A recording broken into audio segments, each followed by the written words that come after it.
욥기 32장 1절부터 22절 말씀 같이 합니다. 욥이 스스로 의롭게 여김으로 그 세 사람의 대답의 끝임에 람 족속 부수 사람 바락의 아들 엘리후가 노를 바라니 그가 욥에게 노를 바람은 욥이 하나님보다 자기가 의롭다 함이요 또 세 친구에게 노를 바람은 그들이 능히 대답지는 못하여도 욥을 정죄함이라. 엘리후가 그들의 나이 자기보다 많으므로 욥에게 말하기를 참고 있다가 세 사람 입에 대답이 없음을 보고 노를 바라니라. 부수 사람 바락의 아들 엘리후가 발언하여 가로되 나는 연소하고 당신들은 연로함으로 참고 나의 의견을 감히 진술치 못하였노라. 내가 말하기를 날이 많은 자가 많을 될 것이요 해가 오랜 자가 지혜를 가르칠 것이라 하였으나 사람의 속에는 심령이 있고 전능자의 기운이 사람에게 총명을 주시나니 대인이라고 지혜로운 것이 아니요 노인이라고 공의를 깨닫는 것이 아니라. 그러므로 내가 말하노니 내 말을 들으라. 나도 내 의견을 보이리라. 내가 당신들의 말을 기다렸고 당신들이 할 말을 합당하도록 하여 보는 동안에 그 변론에 내 귀를 기울였더니 자세히 들은즉 당신들 가운데 욥을 꺾어 그 말을 대답한 자가 없도다. 당신들이 혹시라도 말하기를 우리가 지혜를 깨달았구나. 그를 이길 자는 하나님이시요 사람이 아니라 하지 말지니라. 그가 내게 말을 내지 아니하였음. 나도 당신들의 말처럼 그에게 대답지 아니하리라. 그들이 놀라서 다시 대답하지 못하니 할 말이 없음이로구나. 그들이 말이 없어 가만히 서서 대답지 아니한즉 내가 어찌 더 기다리랴. 나도 내 본분대로 대답하고 나도 내 의향을 보이리니 내게 말이 가득하고 내 심령이 나를 강박함이니라. 보라 내 가슴은 봉한 포도주 같고 새 가죽 부대가 터지게 되면 같구나. 내가 말을 바라야 시원할 것이라. 내 입을 열어 대답하리라. 나는 결코 사람의 낯을 보지 아니하며 사람에게 아첨하지 아니하나니 이는 아첨할 줄을 알지 못함이라. 만일 그리하면 나를 지으신 자가 속히 나를 취하시리로다. 아멘. 지금까지 욥과 세 친구가 3장부터 31장까지 등장했었는데 갑자기 엘리후가 등장합니다. 32장부터 38장까지 7장까지 굉장히 긴 내용을 이야기합니다. 사실 이게 장을 나누어서 되어 있지만 가만히 보면 별 내용 없습니다. 32장부터 37장을 그저 하나의 내용으로 묶어서 해도 될 텐데 나누어 놓았습니다. 오늘 본인이 이야기하지만 나이가 가장 어리다라고 말하고 있습니다. 그러면서 엘리후가 말하고 있는 강조하고 있는 것이 무엇이냐면 하나님의 속성 또는 하나님의 성품에 대하여 이야기하고 있는 것으로 전체를 요약할 수 있습니다. 엘리후가 본인이 왜 이 말을 하는지를 오늘 32장에서 내내 강조하고 있는데 가장 큰 이유가 오늘 본문에서 여러 차례 나오고 있지만 욥이 자기를 스스로 죄가 없다라고 말하는 것 때문에 그렇고 또 하나는 세 친구가 욥이 죄가 있다는 사실을 변론하여 증명하지 못하고 있기 때문에 자기가 결국 말을 하게 되었다라는 겁니다. 그래서 엘리후는 욥의 세 친구와 욥에게 화를 내며 꾸짖고 있습니다. 자기가 제일 지혜롭다고 말하고 있는 내용입니다. 설교 제목은 정확하게 모르면서 다 아는 척하지 말라. 정확하게 모르면서 다 아는 척하지 말라 제목입니다. 종종 주변에 보면 모든 걸 다 아는 척하는 사람들이 있지요. 모든 분야에 다 아는 것처럼 말합니다. 그런데 욥기를 가지고 이야기한다면 마치 남의 인생도 자기가 아는 것처럼 말했던 것이 친구들의 모습이었는데 오늘 엘리후에게서도 그 모습이 나타납니다. 마치 나의 인생도 자기가 다 아는 것처럼 남의 인생도 자기가 다 아는 것처럼 그렇게 이야기하는 사람들이 있습니다. 왜 이렇게 될까요? 첫째는 나만 특별하다고 생각하기 때문이다 는 겁니다. 엘리후가 누구인지 성경은 이렇게 말씀하고 있습니다. 2절에 람 족속 부스 사람 바락의 아들 엘리후라고 말하고 있습니다. 6절에서도 부스 사람 바락의 아들 엘리후라고 말합니다. 이름과 지역 그리고 아버지의 그 이름의 의미가 매우 신앙적입니다.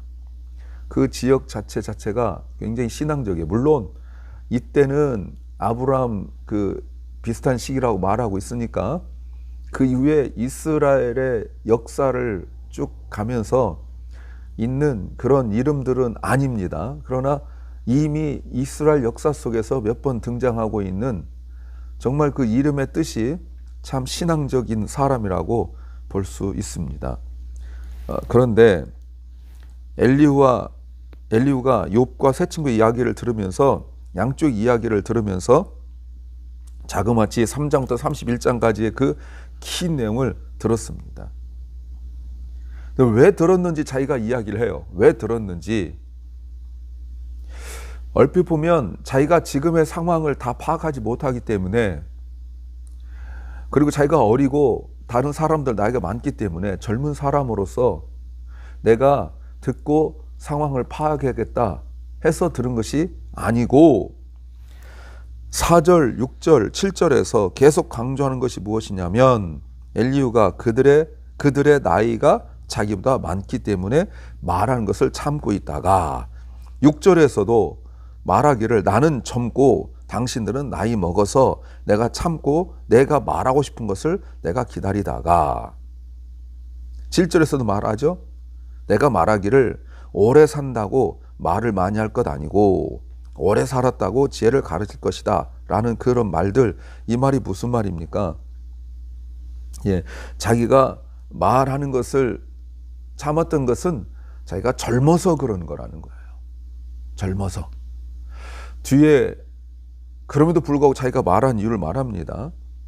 또 5절에 보면 이렇게 말합니다. 세 사람이 대답이 없음을 보고 화가 났다 라고 말합니다. 세 친구가 아무도 말하지 못했다는 거예요. 3절에 세 친구에게 화를 내는 것은 그들이 능히 대답지 못하면서도 욥을 정죄하는 것 때문에 결국 자기가 말해야 되겠다라고 결심하고 이야기한다는 겁니다. 근데 사실 어찌 보면은 31장까지 모든 이야기가 다 끝났거든요. 그래서 32장부터 37장을 어떤 학자들은 다 원래는 없었는데 나중에 그 흐름을 위하여 더 첨가한 내용이 아니냐라고 추측할 정도로 어찌 보면 뜬금없는 이야기를 하고 있습니다. 자기가 양쪽의 말을 충분히 들었고 11절 말씀에서 내가 당신들의 말을 기다렸고 당신들이 할 말을 합당하도록 하여 보는 동안에 그 변론에 귀를 기울였다고 말합니다. 그래서 자기가 계속 기다렸는데 3절 세 친구가 욥을 바로잡지도 못하면서 정죄하는 그 모습, 중요한 것이 여러분 엘리후의 정죄예요. 2절에 엘리후는 욥이 잘못한 것으로 이미 생각하고 기다리고 있었다는 거 아닙니까? 욥이 스스로 1절에서도 의롭다라고 여기고 있는 그 말, 이게 아니라는 거죠. 마치 그냥 얼핏 보면 엘리후가 욥의 말도 듣고 욥의 세 친구의 말들을 들으면서 합리적이고 합당하게 자기가 분별하여 이야기하는 것처럼 그런 모습을 띠고 이야기하고 있지만 우리가 자세히 보면 결국은 엘리후는 욥의 세 친구와 마찬가지로 욥이 잘못 있다라는 그 사실을 가지고 이야기하기 시작하는 거예요. 전제가 이미 달라졌죠. 그래서 자기가 말하지 않는 것도 7절에서 또 이야기하지만 자기가 경험이 부족하기 때문에 자기가 이 두 양쪽의 이야기를 자기가 듣고 있었다고 말하고 있어요. 그런데 엘리후의 말은 결코 겸손이 아닙니다. 이런 말을 하죠. 9절에서도 대인이라고 지혜로운 것이 아니요 노인이라고 공의를 깨닫는 것도 아니다 라고 말합니다. 여러분, 지금 엘리후가 말하고 있는 그 말의 속성이 무엇입니까? 나이 먹었다고 해서 더 지혜로운 것도 아니다. 세상 경험 많다고 해서 모든 걸 다 아는 것도 아니다 라고 말해요. 왜 엘리후가 겸손한 것이 아니고 나이 먹은 것이 지혜로운 것이 아니라고 말합니까? 12절 13절에서 욥의 문제에 대하여 자기가 자세히 들어보았는데 세 친구가 제대로 된 욥의 문제에 대하여 제대로 된 답을 주지 못하고 있다는 거예요. 그렇다면 엘리후가 생각하는 지혜라는 것이 무엇입니까? 욥의 세 친구가 지혜롭지 않다고 말하고 있거든요. 그렇다면 엘리후가 생각하고 있는 지혜는 무엇입니까? 잘못 있는 사람을 바로 잡아주는 것이라고 생각할 수 있는데, 그 깊은 의미를 보면 자기 잘못을 인정하지 않는 사람을 잘못했다고 인정하게 만드는 것, 이게 곧 지혜라고 말하고 있는 거예요. 그러면서 엘리후가 이렇게 말합니다. 8절, 성령께서 지혜를 주셨다. 여러분, 이 말이 정말 무서운 말이죠. 그러니까 나이 먹은 사람들이 말하고 있는데 자기가 끼어드는 그 이유를 이야기하면서 내가 젊으니까 한 말씀 드려도 될까요? 라는 그 말이 아니라 이미 욥도 잘못했고 욥은 죄를 지어서 이런 고통의 결과를 맺은 거 잘못했는데 잘못 없다고 말하는 것에 대하여, 또 욥의 세 친구는 분명히 욥이 잘못하고 있는데 그거를 설득하지 못하고 꾸짖지 못하고 바로잡지 못하는 것에 대하여 자기가 말할 수밖에 없는 그것이 무엇이냐면 이렇게 말해요. 8절에 나는 다르다. 사람 속에 심령이 있는데 전능자의 기운이 사람에게 총명을 주시기 때문에 그렇다라고 말합니다. 난 너희와 달라. 나는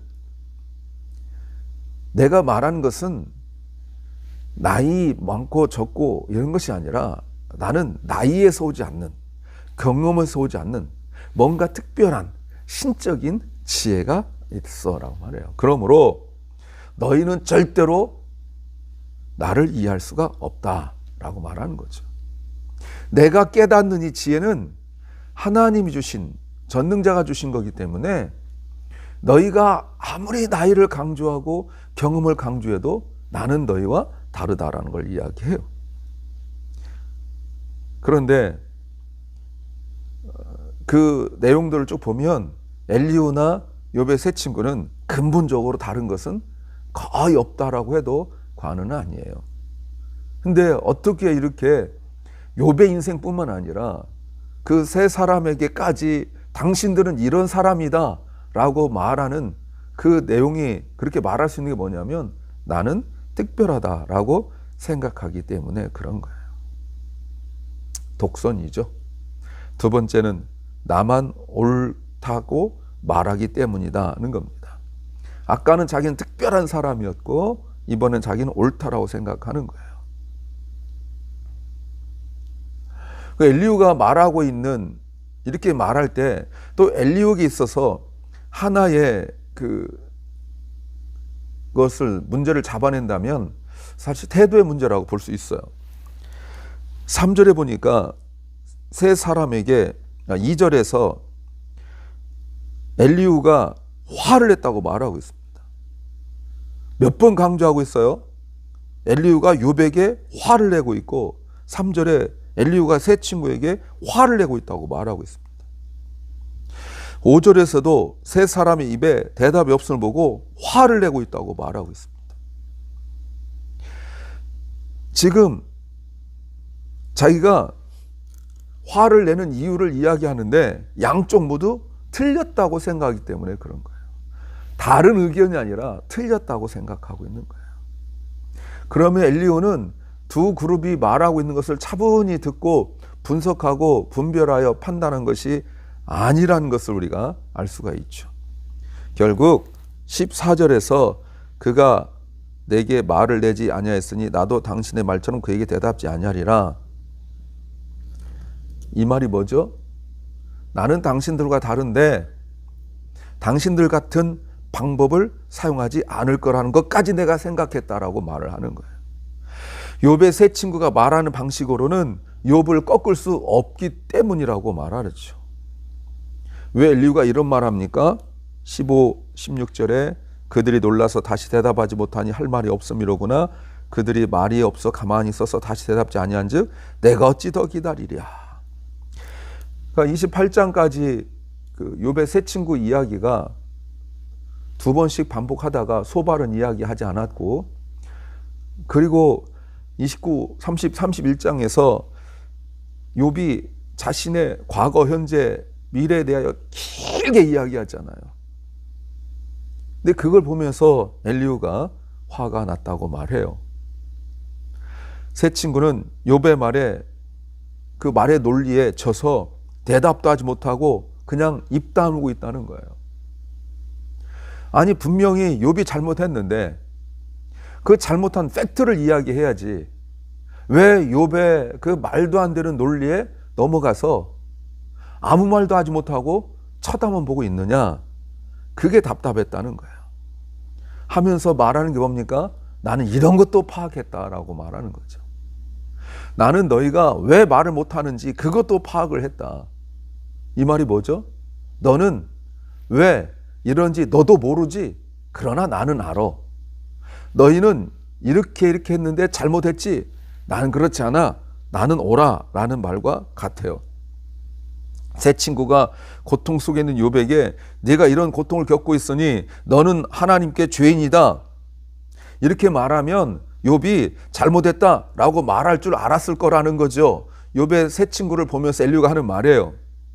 그런데 욥이 자신의 잘못을 인정하지 않고 오히려 죄가 없다라고 말하니까, 그리고 하나님 앞에 직접 나가서 욥은 말하고 싶다고 말하니까, 내가 오히려 다른 사람 돕고 살았던 것을 말하니까 욥의 친구들은 자기들이 하나님과의 관계 속에서 욥은 죄인이고 다른 사람과의 관계 속에서 얼마나 탐욕스럽고 얼마나 욕심 많고 했던 것들, 그래서 이런 결과를 낳았다라고 말하는, 이런 것에 대하여 욥이 이런 결과를 낳을 만큼의 죄를 짓지 않았다는 것을 하나님과의 관계 속에서, 자기 자신의 그리고 다른 사람과의 관계 속에서 설명해 나가니까 더 이상 추측에 의하여 욥의 친구들이 말하지 못하고 있는 것을 엘리후가 답답하게 생각하고 말하기를 나는 왜 이런지를 다 파악하고 있다고 말하고 있는 거예요. 그러면서 17절 이렇게 말합니다. 나도 내 본분대로 대답하고 나도 내 의향을 보이겠다. 무슨 말입니까? 나는 욥의 질문에 대답할 수 있다 라고 말하는 거예요. 그러니 엘리후는 세 친구와 분명하게 큰 차이가 없죠. 이렇게 나만 옳다고 말하는 것은 오히려 다른 사람과의 소통을 막아버리고 마는 거예요. 우리가 끝까지 보면 아시겠지만 37장까지 엘리후가 이야기하는데 욥은 말하지 않습니다.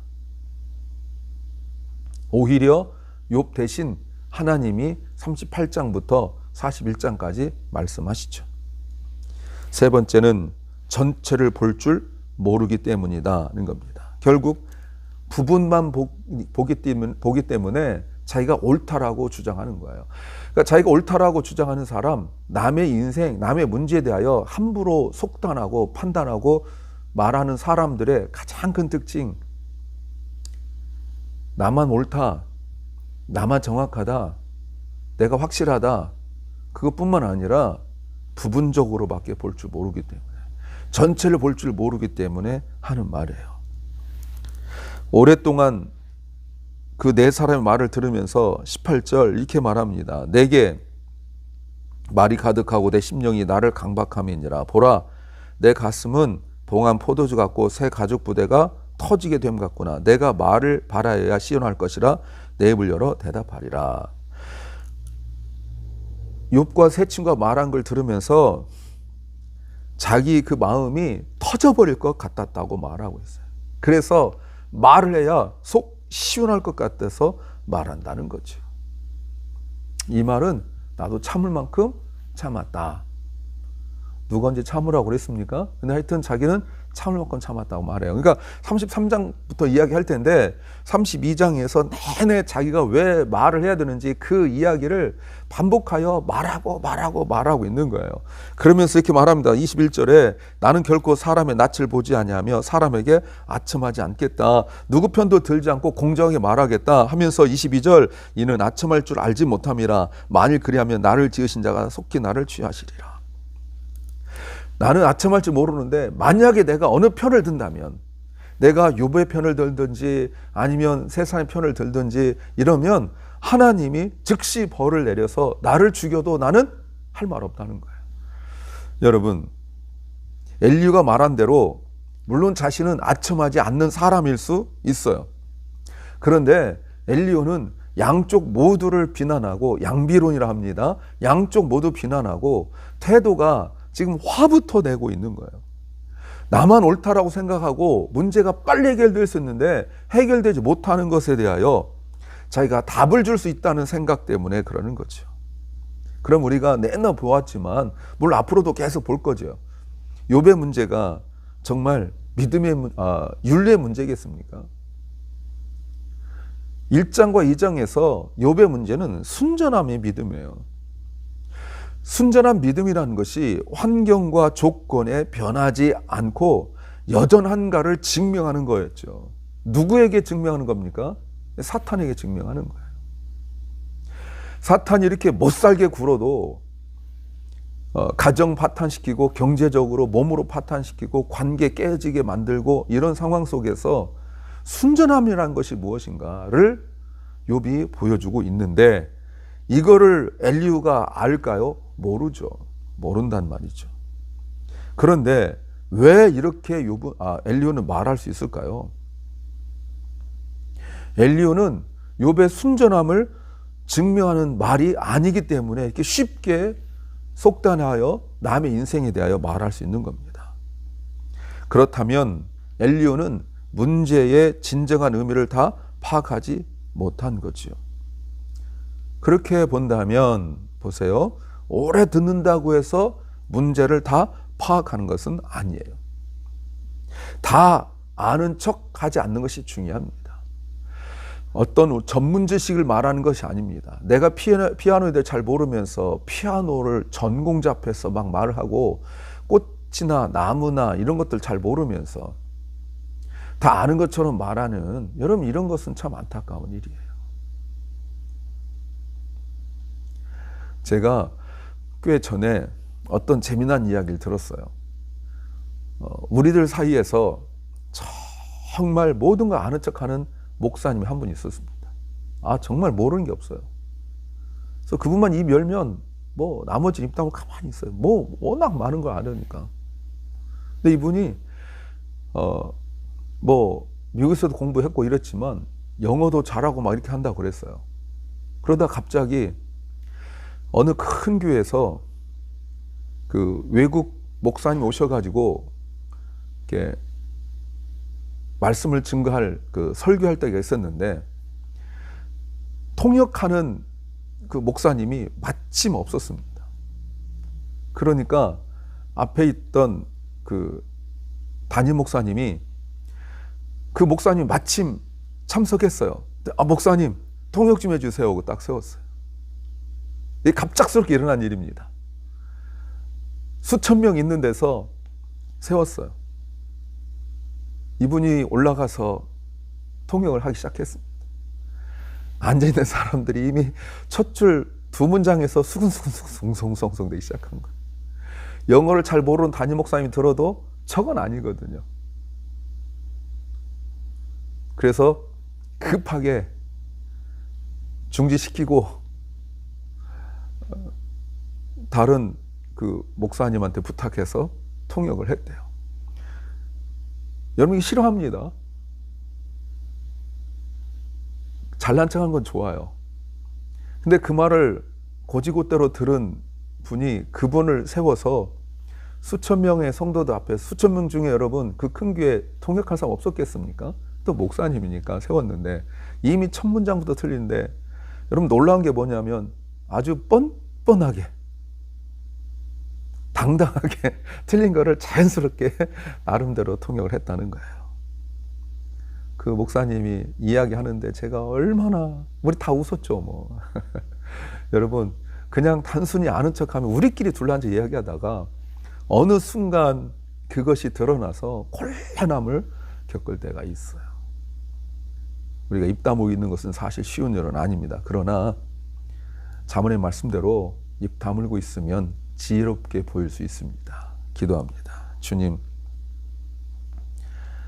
우리가 때로는 아는 것처럼 말하지만 그것이 누군가에게는 상처가 될 수 있고 또 하나님께 죄가 된다는 사실도 깨닫게 하셔서 우리가 대화 중에 또는 여러 가지 상황들 속에서 다 아는 척 말하면서 그것이 나의 드러남이 되지 않게 하옵소서. 사랑 결란과 우리 자녀들이 하나님 주시는 그 위로와 평안을 누리며 늘 다른 사람의 말을 경청하여 잘 들을 수 있는 지혜 주옵소서. 병중에서 고통과 아픔 중에 있지만 주님의 치유하심을 기다리고 있사오니 주여 주님 치유하여 주시옵소서. 오늘 하루가 주님 말씀 가운데 있는 하루, 말씀을 잘 듣는 하루, 아픈 자의 신음을 들을 수 있는 하루 되게 하여 주옵소서. 예수님 이름으로 기도하옵나이다. 아멘. 하늘에 계신 우리 아버지여, 이름이 거룩히 여김을 받으시오며 나라의 마옵시며 뜻이 하늘에서 이룬 것 같이 땅에서도 이루어지이다. 오늘날 우리에게 일용할 양식을 주옵시고 우리가 우리에게 죄 지은 자를 사하여 준 것 같이 우리 죄를 사하여 주옵시고 우리를 시험에 들게 하지 마옵시고 다만 악에서 구하옵소서. 대개 나라와 권세와 영광이 아버지께 영원히 싸움나이다. 아멘.